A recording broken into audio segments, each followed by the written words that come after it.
So, greetings, friends. Welcome to a really special episode of in season 2 of Free Range Thinking. Join us in our cozy recording caves and dive into some interesting topics and rabbit holes around the topic of neurodiversity with us. And you can ask us questions and share your stories, or get on the show as a guest, as we have a really special one today. I'm Maddox Carl, and And I'm here's Sharon Lee. And every week we serve up a delicious buffet of neurodivergent topics, discussions, questions, and explorations around the subject of living as a neurodivergent human. We enjoy talking about and celebrating how people like us can not only thrive in today's world, but prosper, because the world desperately needs neurodivergent humans to bring real transformation and evolution to mankind. We are the keys through the shitstorm of a one-size-fits-all world, and that is no joke. That is no joke. And today we have Anne-Laure le Cunff in the house. Woot woot. Hi, thanks for having me. And I'm excited. I'm so excited because I'd heard about you from Alex and Saskia, and Saskia is here in France with us. We have a co-working living situation. And, so I know about Nesslabs, but I know nothing about Nesslabs. But I've also, because of these guys, and then when Alex said, oh, we should get her to come on the podcast. And so I was like, okay, tell me more. And so I looked up some podcasts that you were on, and I was like, oh, and so immediately the ones I listened to / watched were Chris Miller. Is that it? Hold on, I'm going to switch up their names because their last names are similar. Johnny Miller and Paul Millard. Yes. And they were awesome. And so, so I'm super excited because there's like so much overlap. And I was like, yeah, we have to talk. Voila. Thank you. So, I love Paul's work and Johnny's work as well. They're very easy to talk to. So whenever they want to do a podcast, I always say yes. Yeah, they're awesome. We have it's like my evil plan is to get them on ours. So all they can do is say no, right? It's the way it is. So Alex, do you? Yeah, the whole the whole reason this podcast exists is because of Anne-Laure and because of Nestlabs, because I met Saskia there, and then I was in a workshop together with Saskia and met Sharon there. And I think after the second conversation Sharon and me had, we said, we should record these conversations. And just let's make the podcast. And now we are in like episode 60 or so. And here we are. Almost 2 years later. And so cool to have you on here today. Yeah.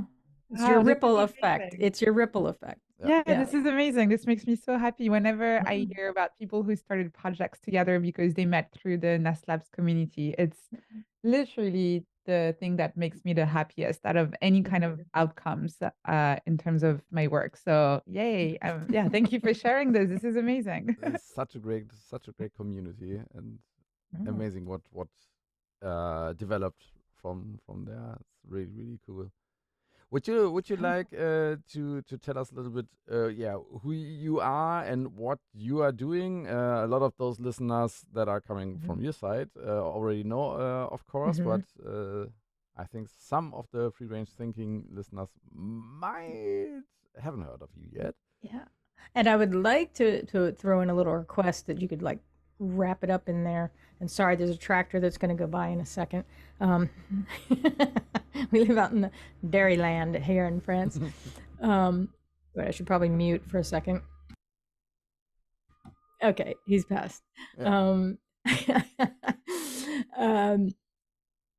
Myself and a bunch of the people that we're connected with, it's like I always ask the question, it's like, what's on your mind? Like, what is just intriguing and fascinating for you right now? So if you can wrap that up in your intro, that would be awesome. Absolutely. And so I'm Anne-Laure. I'm the founder of Nesslabs, which is a platform and a community to help people achieve their ambitions without sacrificing their mental health. And I write a lot about what I call mindful productivity. It's a series of tools, of strategies, of mental models for people who want to be more creative and more productive, but who don't want to fall prey to toxic productivity. And so there's a newsletter which has about now 90,000 readers that I send every week. There's a private community also with a few thousand members in there. And I sometimes provide a little bit of coaching and consulting. So that is 50% of my life. The other half is that I'm currently pursuing a PhD in psychology and neuroscience, and I'm part of the ADHD research lab at King's College London, where I study neurodiversity in online learning. And specifically, we're trying to understand how the experience of neurodivergent students is different from the ones who are neurotypical in online learning and how we can help them to learn better in online environments. In terms of what is on my mind at the moment, I know how busy that makes me sound. But thanks to mindful productivity, I'm actually okay. I'm currently writing a book, which is going to be published with Penguin next year.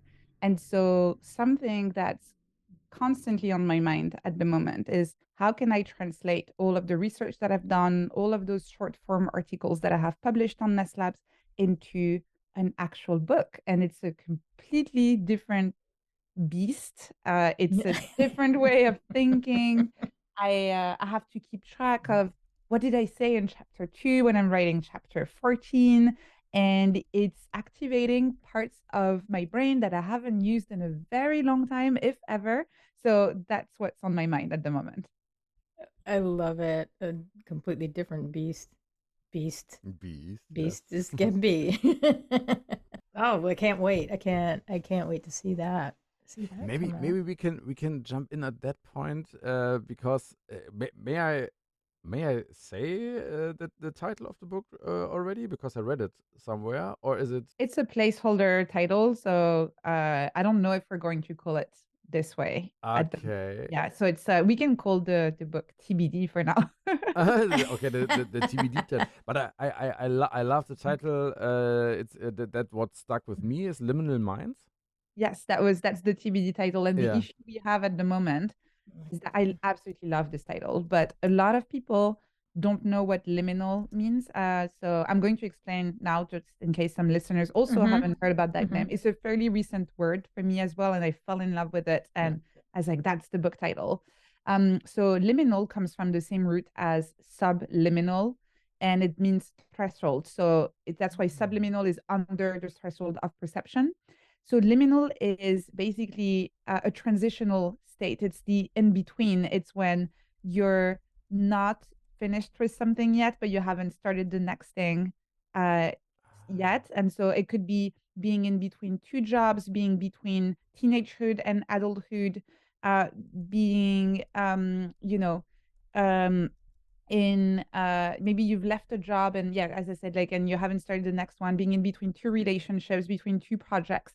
And what we tend to do when we find ourselves in liminal spaces is that we try to rush to get as quickly as possible to the other side because liminal spaces come with uncertainty and discomfort. So we try to just cross that bridge as quickly as possible when really if we take the time to swim in those uncertain waters, there is a lot of creativity, innovation, great ideas, and great connections with other people that we can make in those liminal spaces. We just need to become comfortable with that uncertainty. So that's why I really love the Liminal Minds as a title. I love it. But testing it, really, the reaction we get from 90% of people is what? And it's already very hard to grab people's attentions with a new book, especially coming from a new author like me. I'm not, a famous author. It would be my first book. So you don't want to have to explain both what the book is about and what the title means. So it is very likely that we will move the word liminal to a subtitle on the cover and yeah, and have an easier to understand title. The first thing that came to my mind when you described it was in between minds. Yes. So how does the mind maneuver or work when it's in between things? Exactly. I just love it. And I was, when as you were talking, I was like, no, don't change it. Keep it, keep it, keep it. Because, it's all this, the book sales thing, and later on everybody's going to know what it means. And I'm always looking at the thing of, like, it's like a surfing the wave of the tipping point. So it's like being here in front of it, in the face of the wave, is a very difficult place to be, because we're in the position of having to educate. But then it's like we want to be riding the wave, and if it's behind it, then we're late. But it's so it's like, where do you catch the wave, and how much educating do we need to do? And it's almost, because people do this all the time, so it's like, go into it and put that as like the subtitle, the second one, and then a year or so later do it again and publish it with that in the title, right when you hit the tipping point, or when we hit the tipping point, the world, because it needs to be in the title, but it is just a little bit before the tipping point. I totally get that, because I'm trying to always write about what I do, and it's all of the languaging we're that's before the tipping point. And so it's always a struggle to do that. And I live with this post-it note with this saying, because everything I do is about the liminal space. And so I love this one quote, and I always have it within eyesight. And it's, what am I doing to grow my capacity for sitting in the discomfort of not knowing? And so I run everything I'm doing through that filter. And I have a couple other ones, but it's a muscle. It's a muscle. And it's like, people like us are in the business, I want to say in the business, in the practice of helping other people, as you said, stay in it and not try and make that shift out of it. But who teaches us that? It's like, Absolutely. We And do. it's difficult, because what you mentioned, I think, is very interesting when it comes to education, because you have two goals. One of them is to introduce those new concepts that help people think better and feel better and live better. But then there's the other goal, which is to reach as many people as possible, because you want to help as many people as possible. And there is really, I think, some sort of bell curve here. Like, that's why I love what you mentioned about the tipping point, which is, how do you find that sweet spot between introducing these new concepts and educating people by pushing them a little bit outside of their comfort zone when it comes of what they know and what they don't know, but also making it accessible enough that the people who don't know and who would benefit the most from that knowledge Right. find it accessible. Right. Because there's it's like, when I do the workshops and trainings and retreats, and the posts that I do, I'm constantly thinking about, okay, how much, where's the wording? And as a wordsmith, luckily it's fun. Otherwise it would be agonizing. but I run it again with the filters. And so it's the people who are already familiar with it, who then, and I think of myself as being an instigator. So if I can speak to these people, they can take it on. So I'm a professional pebble thrower for ripple effect, because I can't slow down enough to, not that I want to, I mean, but I don't want to, I guess that's the point, to reach for everybody and educate everybody. But I am interested in, launching, 1,000 pebbles, and then letting the people who can take it from there and take it farther. So you're right. It's like, at what point, where are we going, and what are we aiming at that can best carry the message? Yeah. I love that. Professional pebble thrower. I also think of my work in terms of throwing pebbles and all of the ripple effect that it can have. And so, yeah, I really like this. Thank you. Yeah, because I like your writing, so I'm a rippler of your pebbles. Huh? Yeah. It's like Anne-Laure said. Yeah. So you do all the work. You go and get the degrees because I'm like way too fucking lazy to do that. And but this is what I like about the people that we're connected with and you know, collaborators that I have that don't even know I exist, huh? And you know, like Brene Brown, she doesn't know I exist, but you know, it's like she does all this research, and it's like, but we can lean on other people's research and say, okay, here's this chunk of research, and that, you know, we don't have to do anymore. Yeah, it's sort of like the AI, you know, that we don't have to do a lot of this stuff, and calculators, we don't have to do all the mathematical stuff ourselves. You know, what's out there and the brilliant people around us, way more than me in certain areas, and it's like, okay, you know, here's what I think, but here's what it's built on. Yeah. It's something I think about a lot because when you know, when you think about our collective intelligence, it is a lot more helpful to think of yourself as a node in the network, as someone who's pulling information from other people who know more than you do about a specific topic, but then translating it in a way that is more useful to a specific audience that you know better than those original thinkers do. And so you can actually contribute a lot in terms of making the world a better place just by seeing yourself as a translator. And this is really how I see myself for Nesslabs. I just spend a lot of my time reading research papers. And because obviously I write a newsletter every week, and I only publish my own research maybe once every 6 months or 7 months or 8 months when everything goes well. So if I was waiting for, you know, my only original results based on my own research to publish a newsletter, you wouldn't hear very often from me. So I also read a lot of papers from other researchers, and my work is to translate that into practical insights that people can actually use. And I think there is immense value in this as well. The translators bring a lot of value to the world. I think the curating, curating, and connecting all those nodes with each other is something that is, I mean, that's more like a passion than a job, because it's like maybe 10 years old or 15 years old. And we are one of the first generations that can do that. Because like 20 years ago, not everybody had access to all this knowledge, and especially to all this new knowledge, and start to make something for each filter bubble that's out there, and translate it and curate it and connect all this information with another.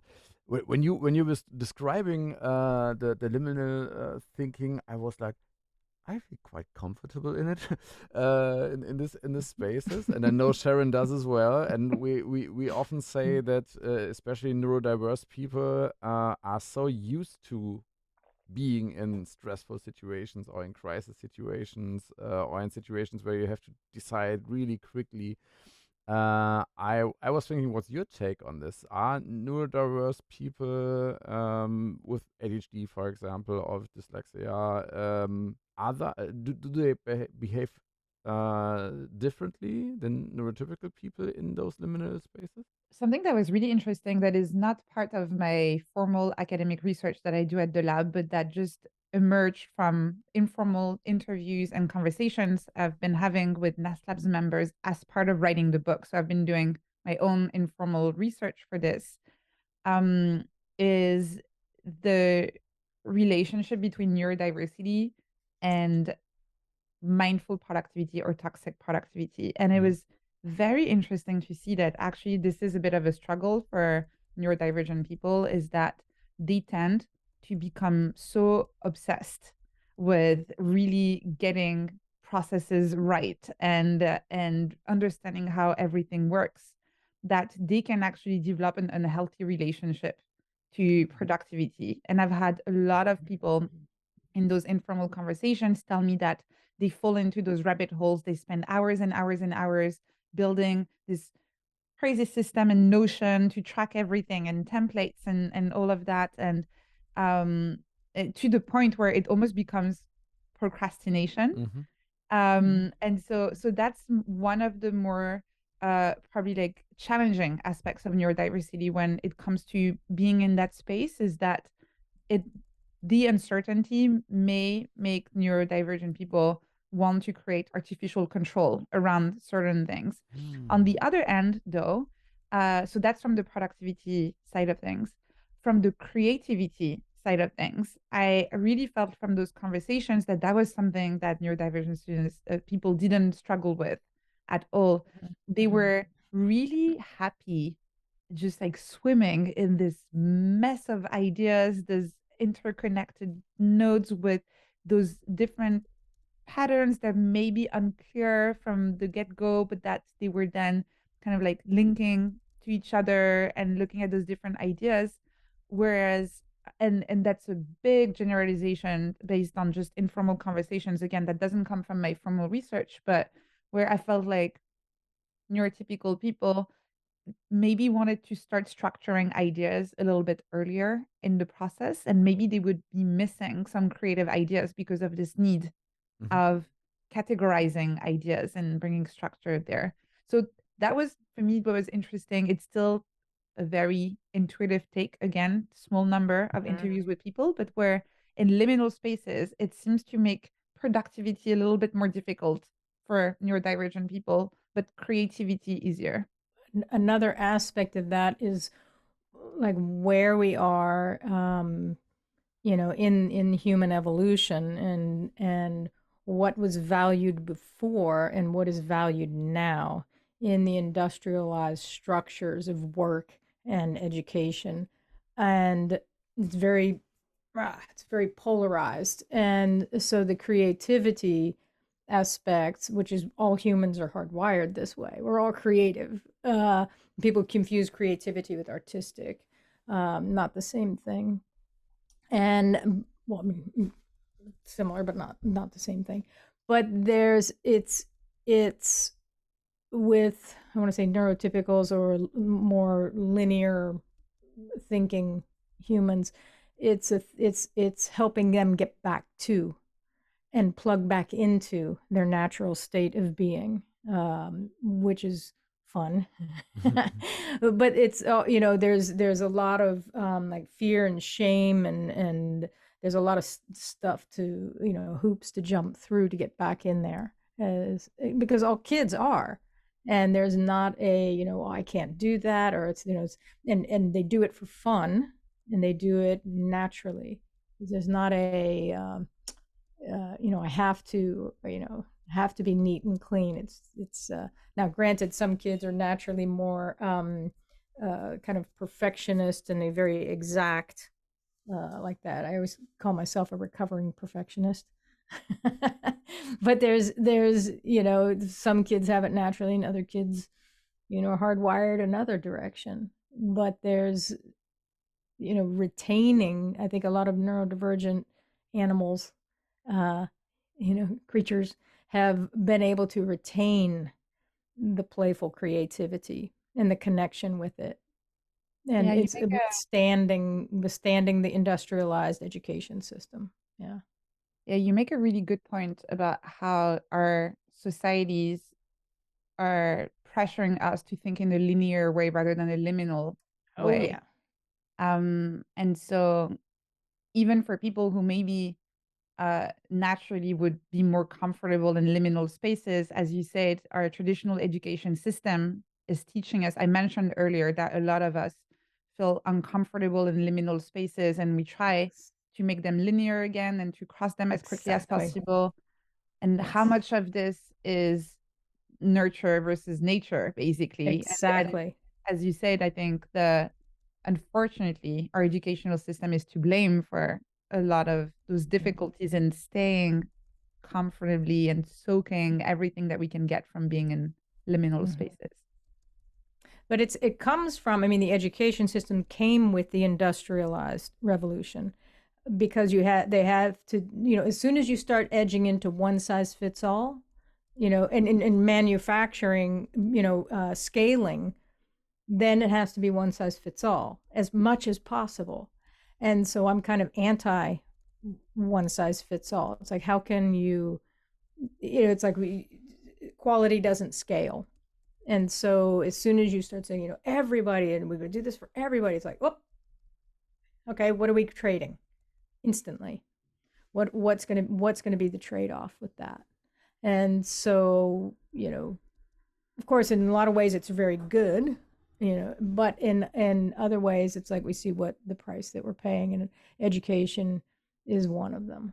It's the Alex's daughter is in the Montessori school program, and so Alex and I were talking about, it's like, oh, this is awesome. We talk about it a lot and say we should start a Montessori for adults, and and let them refine their love of self-learning, and their at your own pace, at your own process.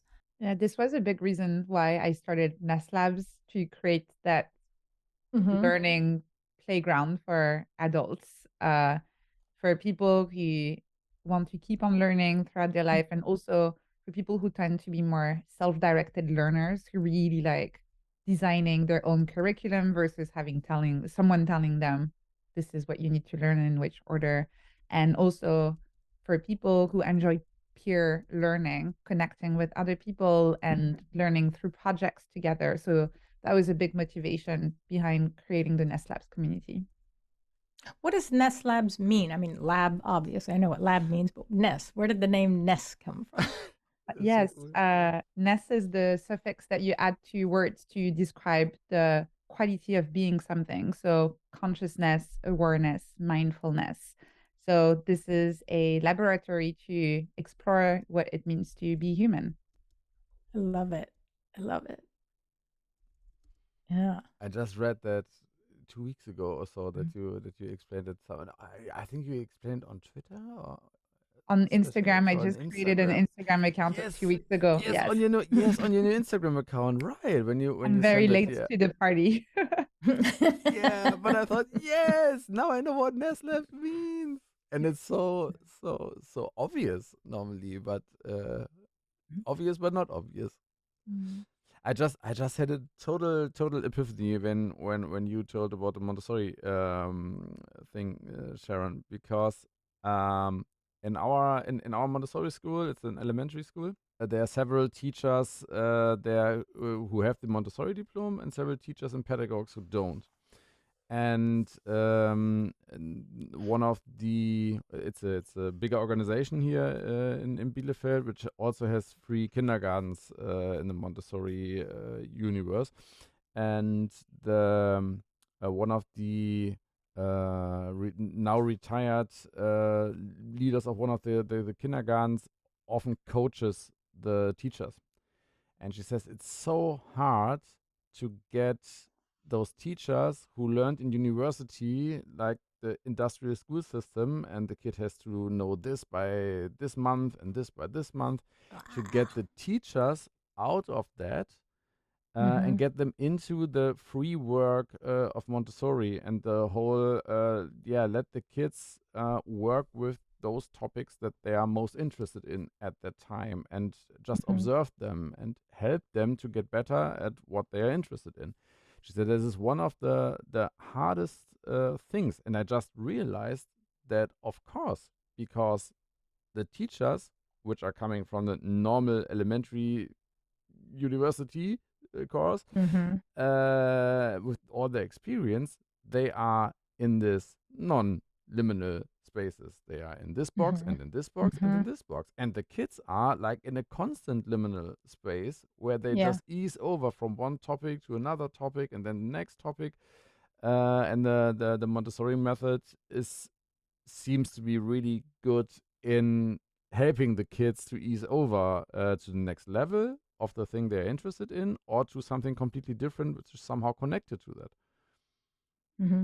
But as a teacher, it must be really hard to just relax and trust in the process, and not get angry parents standing there and saying, my kid can't read in second grade yet. What are you doing here?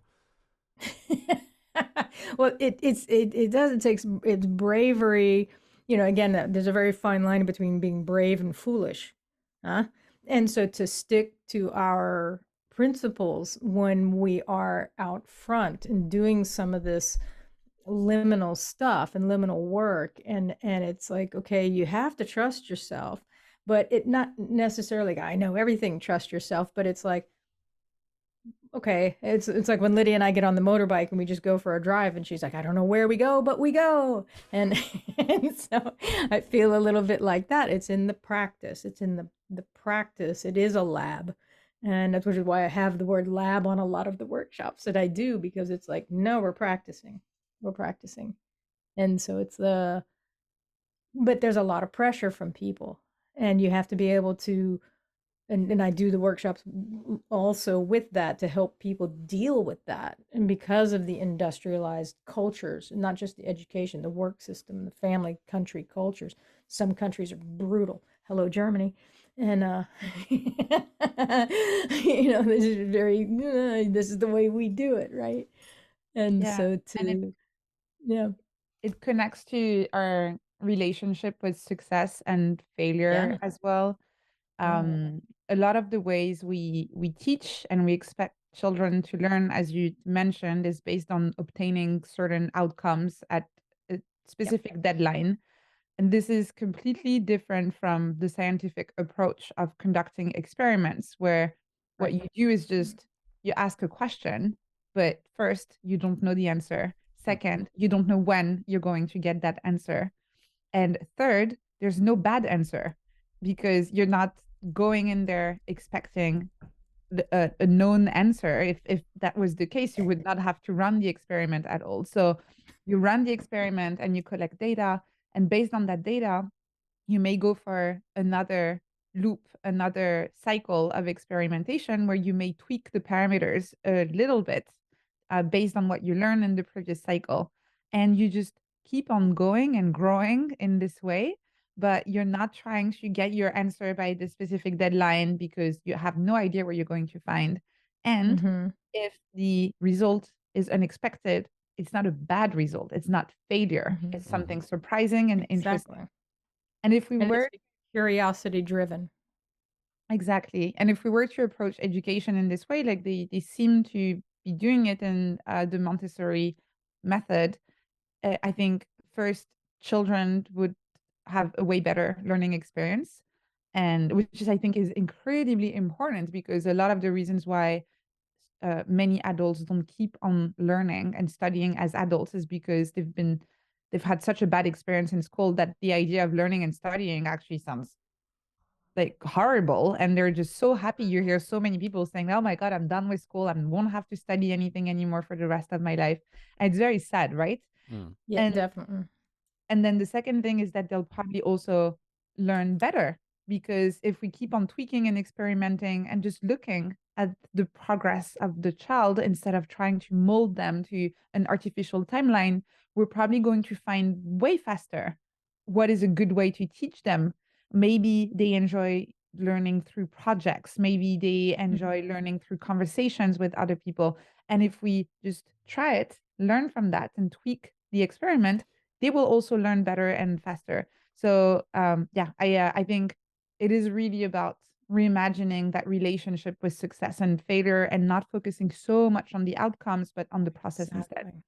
Do you have Exactly. a kind of advice for people, for example, that are stuck in this, oh, I'm done with learning and I never want to learn again, never want to go to school again, where those people could start to find out and build some self-awareness about how maybe their neurodiversities and their brain work, and what kind of learning experience could be interesting, fun, curious, obvious for them, so that people can make like a self test or self assessment or self exploration about, okay, maybe it wasn't me that sucked, but school just wasn't ready or was that far developed to enable me to do these experiments and find out what works for me and what works not.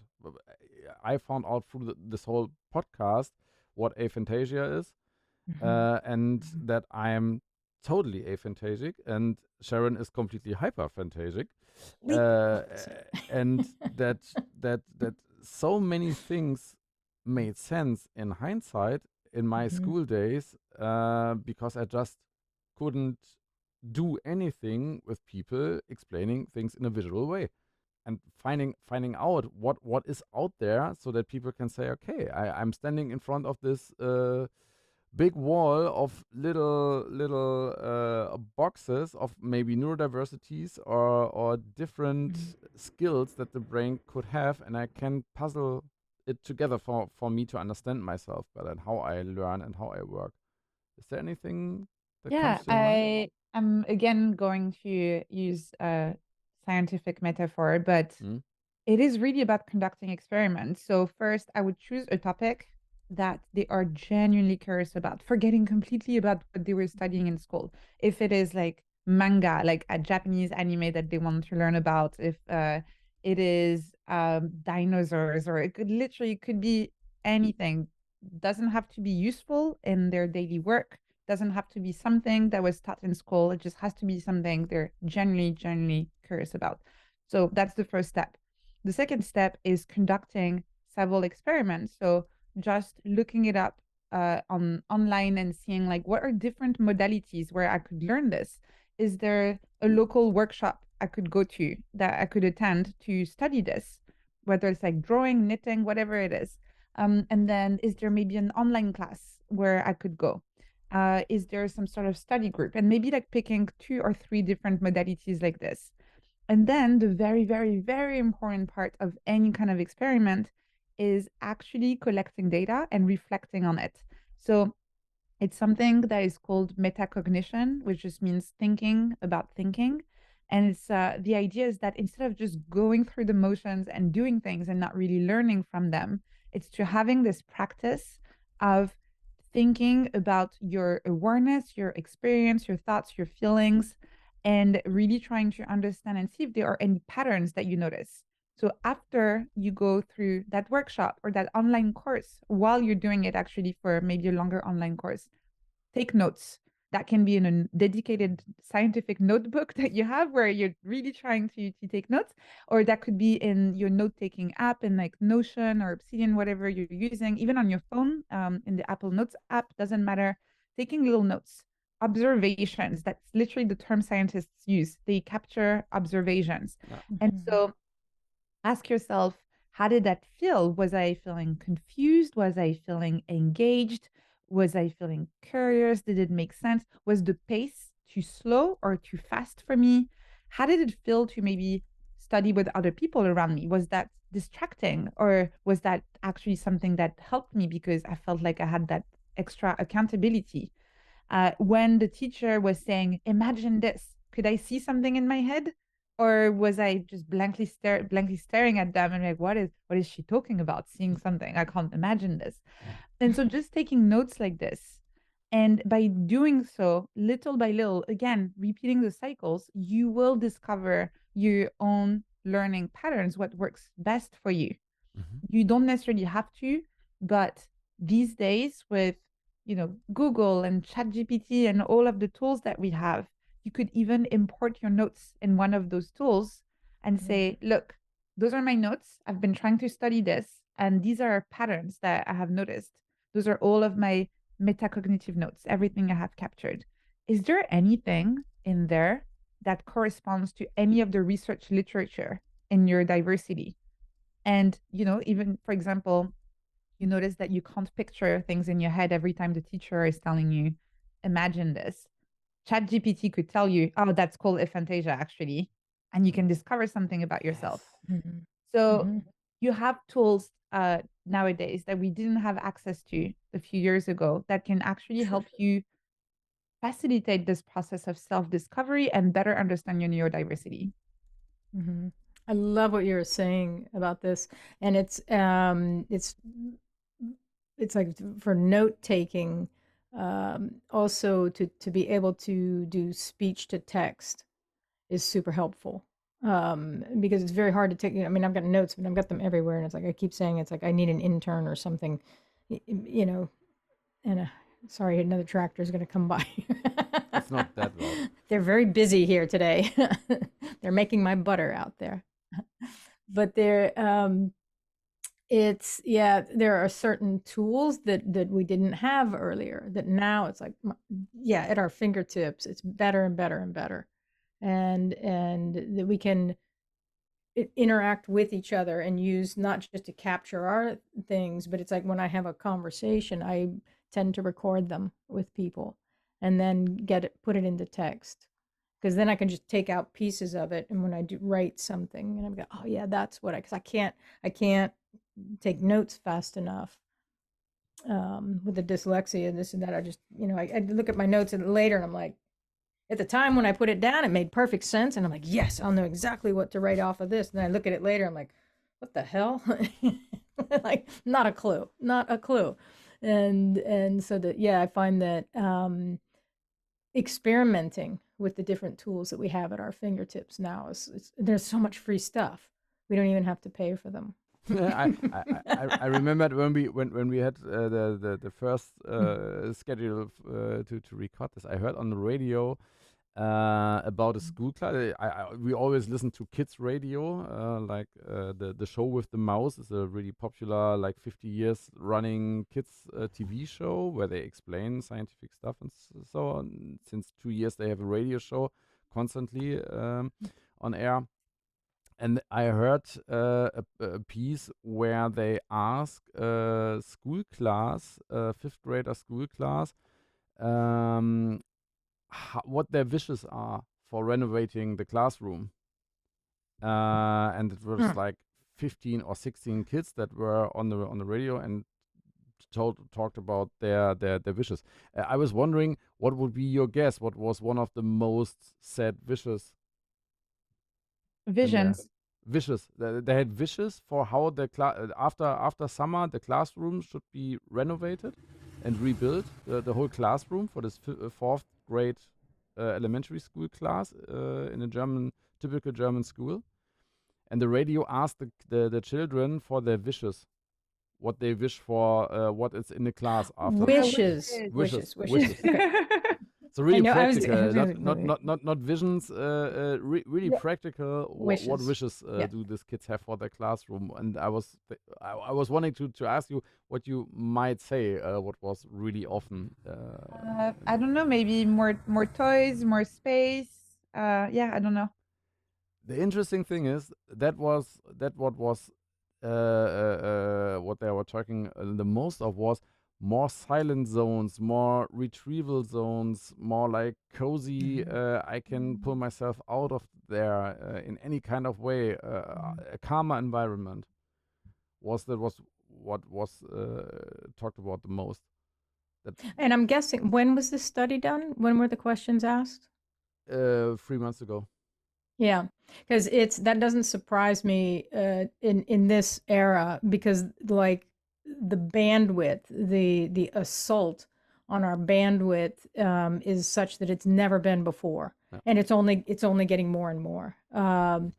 And so of course, what does everybody need? Well, you know me, my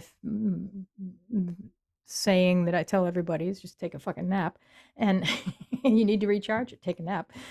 But it's like people need to rest, because it's like you can't. It's absorption. So that doesn't surprise me that it's like the kids are like canary in a coal mine, that when they're saying that, then everybody needs that. It's so primal. Yeah, it doesn't surprise me. You see with adults as well. I was having another conversation for a podcast about the psychology of event management, and it was also something that a lot of adult attendees of conferences asked for, having more quiet spaces to be able to go to and take a little break and recharge their batteries.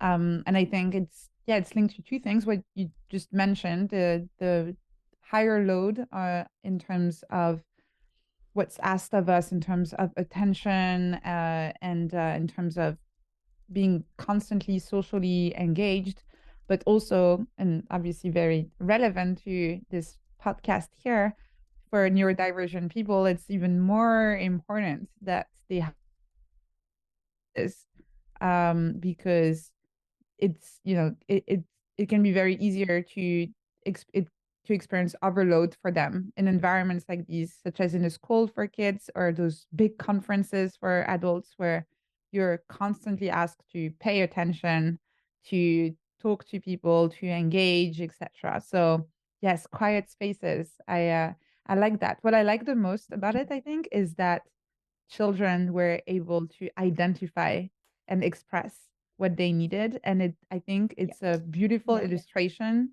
of the fact that if we made a little bit more effort to ask children what they need, they would just tell us. Yes. Mm-hmm. Mm-hmm. And they often are really good at verbalizing what they need, even if we don't think of that they could do that. I was going to ask you, like, what was your early education structure like, and how did you function within it?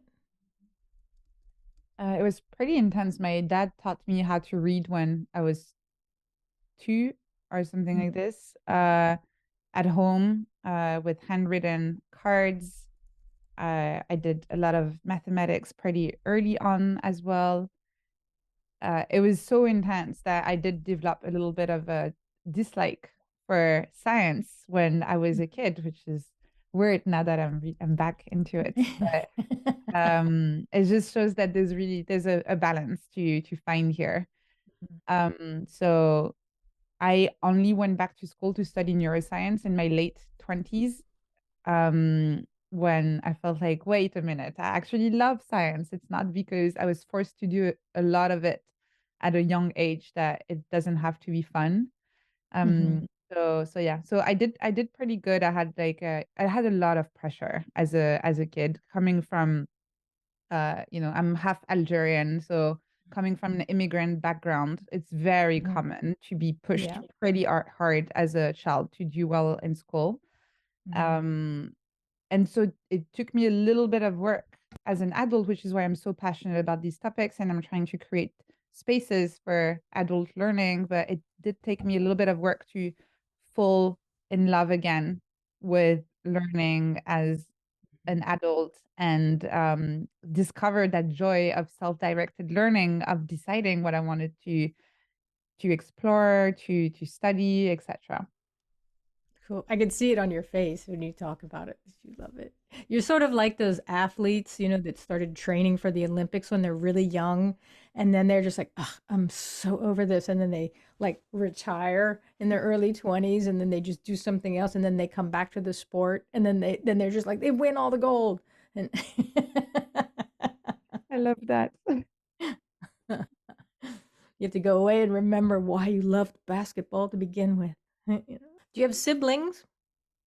Yes, yeah, I do. Have a big brother and a little sister and little brother. We're 4.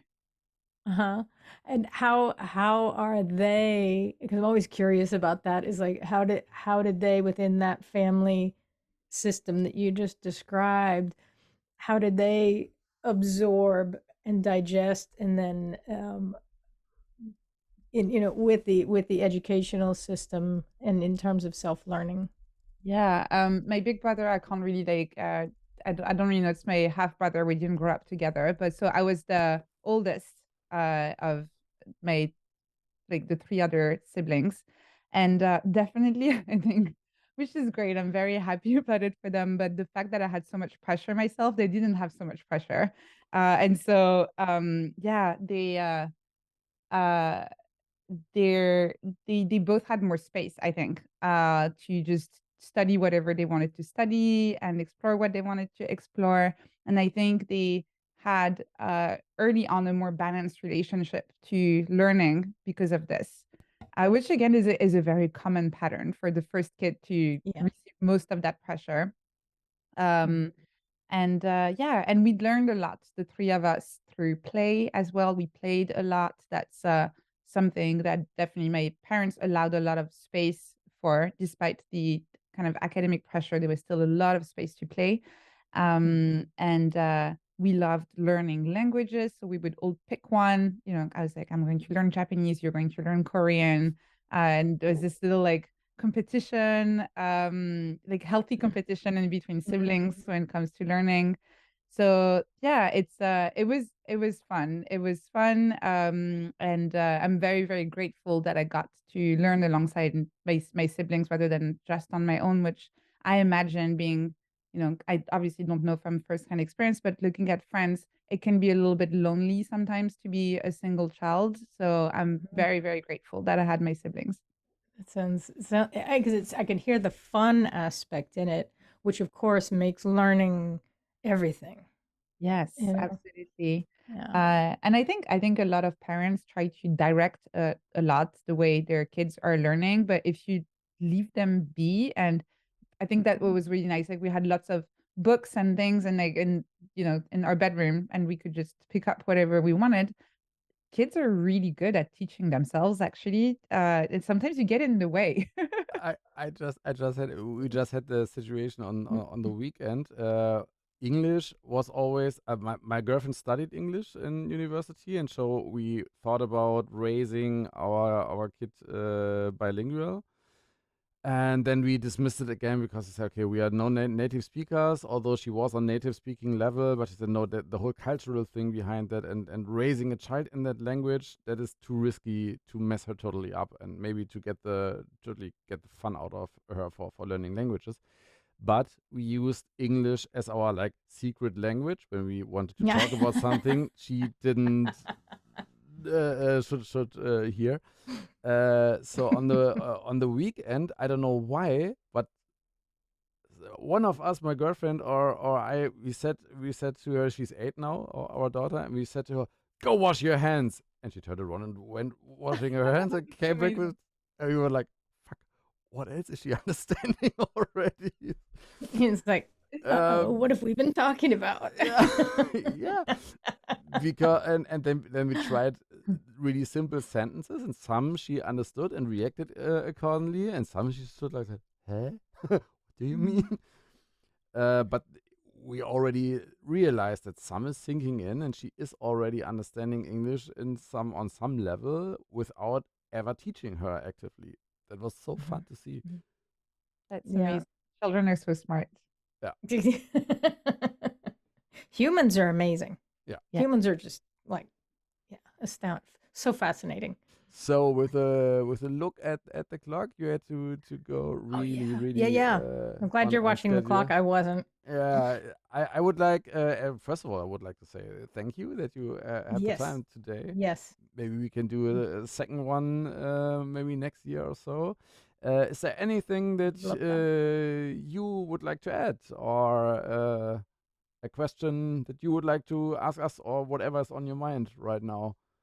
Yeah, I'll leave the audience with a question, which is, what is going to be your next experiment? And also, if anyone wants to follow more of my work, I have a little newsletter, which is at nesslabs.com/newsletter, where I send an email every week talking about a lot of these topics like creativity, mindful productivity, and how to make the most of our minds. So thank you.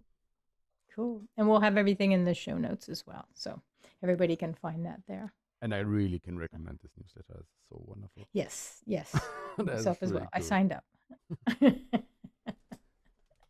Super. Cool. Thank you so much for joining us. And I feel like it's like, let's hang out. Let's talk for hours. Yeah, they could go on for so many subjects we didn't get to. Yeah. Thank you so much for having me. Take care. Yeah. Have a great week. Take care. Bye-bye.